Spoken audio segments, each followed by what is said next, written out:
Oi, turma. Nós estamos aqui na aula 1 dessa trajetória que é a disciplina Olhar Quiz sobre os Evangelhos Sinóticos. A proposta aqui nessa trajetória de estudos é que a gente compreenda um pouco o que é conhecido como Evangelhos Sinóticos e exercite um pouco esse estranhamento de olhar sobre a tradição redacional, sobre as narrativas e façamos o exercício de entender o Jesus desde o olhar das comunidades cristãs que estão explícitas ali na redação dos evangelhos.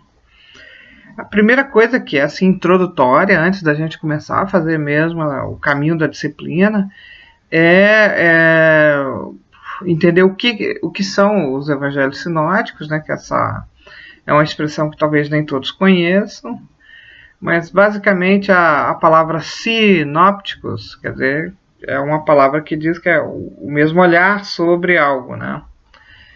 E na tradição do cristianismo ali, dos 3 primeiros séculos, havia disponível para as comunidades cristãs um número muito expressivo de narrativas sobre a vida do Jesus.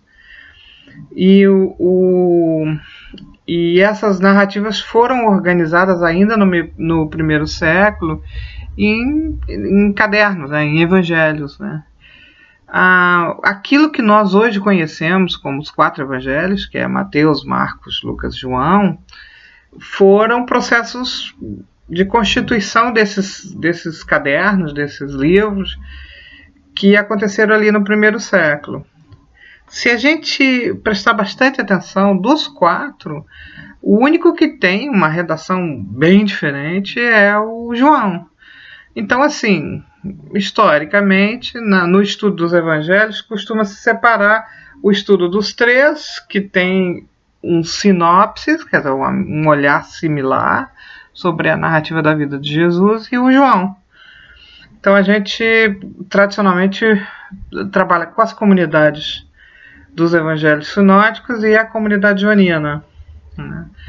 Os evangelhos sinóticos, então, seriam Mateus, Marcos e Lucas. Na história da redação, que é uma investigação mais redacional sobre os evangelhos, que significa estilo literário, suspeita sobre os períodos históricos, uma investigação sobre a linguagem utilizada, sobre a organização das frases, tudo que tem a ver a própria literatura desses 3 evangelhos. Há um consenso hoje que aponta que a redação dos 3 primeiros evangelhos tem a ver com uma dependência de fontes entre eles, né? Então, teoricamente, o primeiro veio o Evangelho de Marcos e uma outra fonte, uma outra organização de memórias sobre Jesus, que é conhecido como fonte Q. O Q de fonte, né?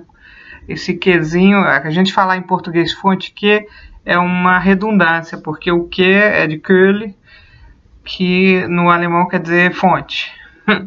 Mas, de qualquer jeito, existe uma fonte que a gente não tem acesso e que estava disponível ali no primeiro século, que é uma organização literária diferente, e havia a redação do Evangelho de Marcos. Supostamente, tanto o Evangelho de Lucas quanto o Evangelho de Mateus vão acessar essas 2 fontes na construção redacional dos seus evangelhos, né?